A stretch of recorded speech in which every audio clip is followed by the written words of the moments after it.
32-33 લાખ નું થઈ ગયું છે. 2 લાખ જેવું રનિંગ પગાર છે અત્યારે 10 દિવસનો. ગયા વર્ષે 50 લાખ નું ટોટલ. હવે તો ડેલિયાનું શું કહેવાય વિટામિન નો પાવડર અને દાણા આપતા જઈએ. 1.5 લાખ રૂપિયાની ગણતરી કરી.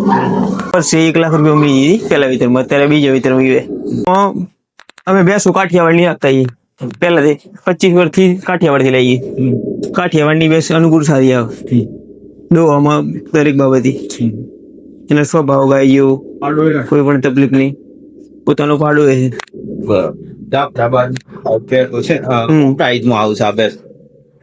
આ ભેંસ અત્યારના હિસાબથી જોવા જોઈએ ત્યાં 1.5 લાખ રૂપિયાની ગણતરી કરી. તમે કેટલા ખરીદે? મેં ગયા વર્ષે 1 લાખ રૂપિયા મળી જઈ પેલા વિતરમાં, અત્યારે બીજા વિતરમાં.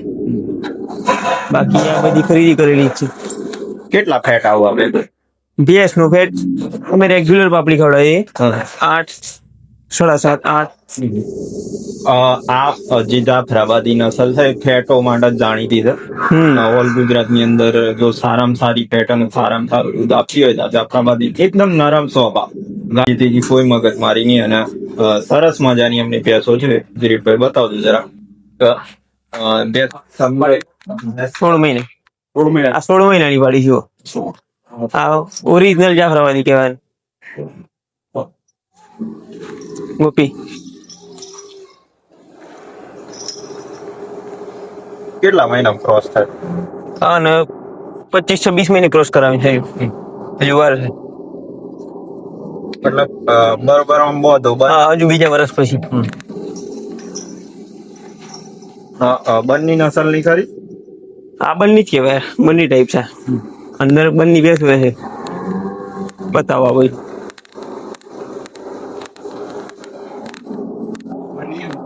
આ કચ્છ આ બની કહેવાય. એ ક્યાંથી લીધી? આ પણ સુરેન્દ્રનગર. શું ભાવમાં આવે? આ 1.15. કેટલા લીટર દૂધ આપે? અત્યારે 6 લીટર દૂધ છે હાજરમાં. તો ભેંસોનું અલગ જાય છે કે મિક્સ? ભેંસોનું અલગ. કેટલા લીટર થતું હોય બધું? ભેંસોનું 21 લીટર. તો તમે સમજી શકો છો એમની ભેંસોની કદ કાઠી અને હાઈટ બહુ ઊંચી છે. કારણ કે આપણે ભેંસો જોઈએ છે પણ શોર્ટ ભેંસો હોય છે અને પ્રોપર બ્રીડ અને નસલ વાળી ભેંસો છે જે આવનારા સમયમાં સારું એવું પશુપાલનમાં નામ બનાવશે. તમારું આગળ કોઈ સપનું ખરું કે મોટું ફાર્મ બનાવવું છે? હા ખરું. બીજું ફાર્મ બનાવવાનું. કેટલા પશુ સુધી જવાની ગણતરી છે તમે? 6 પશુ. બરાબર. ગાયો ભેંસો મિક્સ? મિક્સ. બરાબર. અને ગીર ગાયો પણ જોવા મળે છે, એનું કારણ શું છે? ગીર ગાયો એટલે આપણે દૂધ ખાવા માટે અહીંયાથી ઉપયોગ કરતા હોય તો ગીર ગાયનું દૂધ ખાતા હોઈએ, એનું ઘી બનાવતા હોઈએ, ઘી વેચતા હોઈએ આપણે. બરાબર. બીજું કે ફેટ અને એસએનએફ જળવાઈ રહે ગીર ગાયના દૂધથી. એચએફ ગાયના તો તમે ફાર્મમાં થોડી ઘણી ગીર ગાયો રાખો તો તમારું ફેટ નું ધોરણ સારું રહે. ગીર બુલ તૈયાર કરે. ગીર બુલ પોતાનું તૈયાર કરે છે. તો એક વસ્તુ અમે અહીંયા આ ફાર્મ ઉપર જોઈ શકે, ભેંસોની અંદર પોતાનો પાડો છે અને એચએફ ગાયો માટે પોતાનો બુલ છે અને ગીર બુલ પણ રાખ્યો છે તેમને.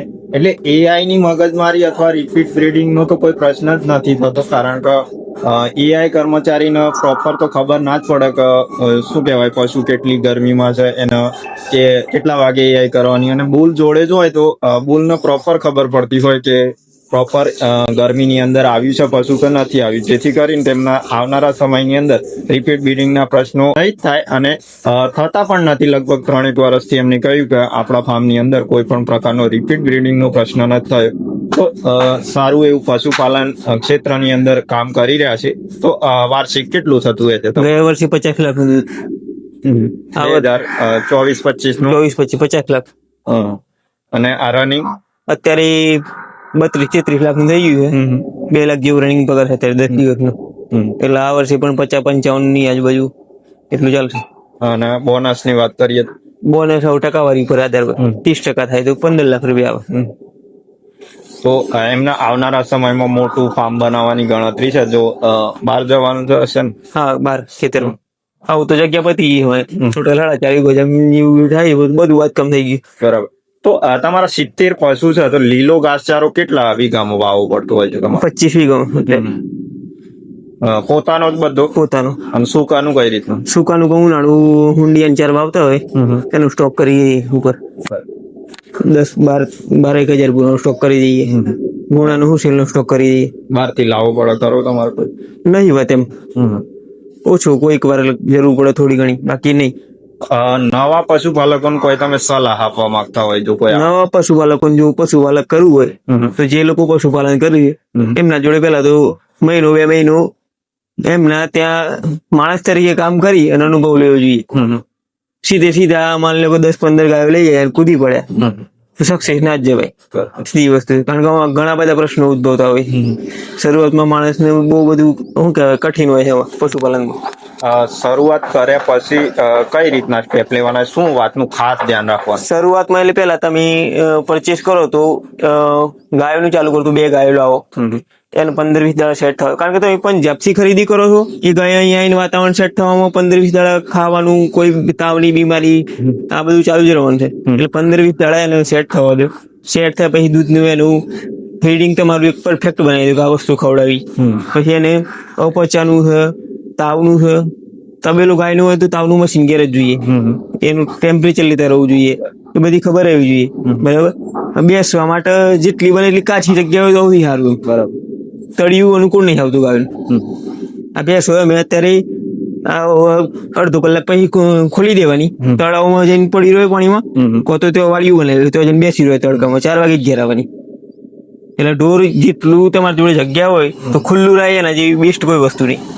જમીનની અંદર જમીન બદલવી પડે એટલે માટી બદલવી પડે, જે કેટલા સમયની અંદર બદલવા? દર 2 થી 3 મહિના. જેવું એનું બહુ ભેજ થઈ જાય તો બદલી નાખીએ. અને આ કઈ રીતનું ખેતરની અંદર નાખવાનું છે? આ એક સીધું કાચું સોનું કહેવાય, કારણ કે એના અંદર જરણ પછી આ દર હોય, પોલા પડે એને વાટવામાં આવે. આ પગની પ્રોસેસ થી વટાઈ ને એક પ્રકારનું ખાતર થતું હોય પરફેક્ટ. જે સીધું આપણે જે પણ પાક વાવીએ એનો ફાયદો જ કરે, કારણ કે પેલું આપણે ડાયરેક્ટ ખાતર નાખીએ કરતા વાર લાગે. ના એક માટીની અંદર મિક્સ થયેલું હોય એટલે તમે સીધું રોટાવેટર જમીનનો પ્રકાર જ બદલી નાખે, એનું દોરંગી જમીન થઈ જાય. તો એક સરસ ફાયદો કરે છે. અને બીજો પ્રશ્ન એ થાય કે લેબર ખર્ચ તમારું ઓછું થઈ જાય, કારણ કે સૂકું રાય પશુ એટલે જે પાકી જમીનની અંદર જ તમારે ખાતર ઉપાડવાનું થાય. અને જે કાચી જમીનમાં હોય તો સાહેબ જે રીતે વાત કરી કે 60% ટાઈમ તો કાચી જમીનની અંદર જ રહેતો હોય, એટલે તે ખાતર ત્યાં આગળ જ કરતો હોય, એટલે લેબર ખર્ચ બહુ ઓછો થાય. કેટલા માણસો કામ કરે તમે અત્યારે? 5. 70 પશુમાં તમે સમજી શકો તો 5 માણસો પહોંચી વળે છે અને સારું એવું પશુપાલન કરી રહ્યા છે. તો કેટલા બાય કેટલાનું બોધ ફોર્મ છે તમારે? આ ટોટલ શેડ 55x35, આ પાકું બાંધકામ. આ શેડ છે 75x24, બરાબર. અને આ છે 70x24. સીસીટીવી જેવું લાગે છે. સીસીટીવી? હા, ઓનલાઈન સીસીટીવી કેમેરા છે. એમાં શું ફાયદો થાય સીસીટીવી? ઘણી વાર બહાર જવાનું થતું હોય તો આપણને ખબર હોય, ત્યાં ફોનમાં બેઠે બેઠે જોઈ લેવાય કે ઘેર શું પ્રોગ્રામ ચાલે, બધું કાઢવાનું પ્રોસેસ ને બધી. શું કહેવાય કે એચએફ ગાયો એક એવી બ્રીડ છે કે સમયાંતરે કદાચ અચાનક બીમારી આવી જાય, કોઈ પ્રોબ્લેમ થયો છે, જો સીસીટીવી હોય ને આપણે ગમે તે જગ્યાએ બેઠેલા ત્યાં આગળ આપણી 5 મિનિટ કાઢી નાખ દઉં, આખું ફાર્મ ચેક કરી શકતા. તે સગવડ પણ સારી છે, ટેકનોલોજી વાપરી છે તેમને. તો સીસીટીવી નો કેટલો ખર્ચ આવે જો કોઈને લગાવવું હોય? સીસીટીવી નું 5-6 હજાર રૂપિયા. ફોગર પશુપાલક ગાયો માટે ઉનાળામાં ટેમ્પરેચર પ્લસ રહેતું હોય, એના કારણે ફોગર લગાવવાથી 2 પોચ નું ટેમ્પરેચર ઘટી જતું હોય. મતલબ 35 હોય તો ફોગર લગાવો 30 થઈ જાય, અને ગાયો શાંતિથી શું કહેવાય જગ્યા પર બેસી જોઈએ જો ફોગર પડતા હોય તે. એ ઠંડકનું ને દૂધમાં કાપ આવતું નહીં એના કારણે. તો તમે સમજી શકો છો એમની 15 થી 20 લીટર વચ્ચેની ગાયો છે. હવે આટલું દૂધ બનાવવું એટલું એક પશુ માટે બહુ જટિલ કહેવાય. અને આપણી ગુજરાત અને ઉત્તર ગુજરાતની જગ્યાની અંદર લગભગ 40 થી ઉપર ટેમ્પરેચર થતું હોય તે સમયે પશુને સર્વાઈવ કરવું પણ મુશ્કેલ થઈ જાય, કારણ ખાસ કરીને તો એચએફ ગાયોને ના એટલું દૂધ તો ના બનાવી શકે. પણ જો ફોગર હોય તમારા ફાર્મની અંદર તો તે તેનું મેન્ટેન થઈ રહે ટેમ્પરેચર અને સારું એવું દૂધ આપી શકે. લોકોના કમ્પ્લેન્ટ એવી હોય છે કે મસ્ટાઇટિસ ને એવા પ્રશ્નો થતા હોય છે કે તમારા ફાર્મ ઉપર એવું કોઈ દૂધ કાઢવાના મશીનથી? એ ખોટી માન્યતા છે. મશીનમાં એવું છે, મશીનની સાફ સફાઈ રેગ્યુલર થવી જોઈએ. મશીન ધોયા પછી એનું દ્રાવણ આવે બેઝિક, એનાથી ધોઈ નાખવાના, બરાબર. અને આ રીતે જો સૂકવી દેવાના હોય. સૂકવ્યા પછી અમે દર અઠવાડિયે ગરમ પાણીથી આમ તો લીધું તો ગરમ પાણીથી, પણ અંદર બ્રશ નાખીને દર અઠવાડિયે સાફ સફાઈ કરતા હોય. એનાથી કોઈ પણ બેક્ટેરિયા રહેતા નહીં અંદર, એટલે એવું કોઈ પ્રોબ્લેમ થતો નહીં. એ ખોટી માનની રહે. તો આ એક નવી વસ્તુ છે પ્રેશર પંપ છે, એ કેમ લગાવો? પ્રેશર પંપ તબેલું તળિયું ધોવા માટે અને ગાયોને નવડાવવા માટે. શિયાળામાં નવડાવો? ના, નવડાવીએ ને અત્યારે. અત્યારે 3-4 દિવસ નવડાવીએ. ઉનાળામાં બીજા દિવસ નવડાવવાનું.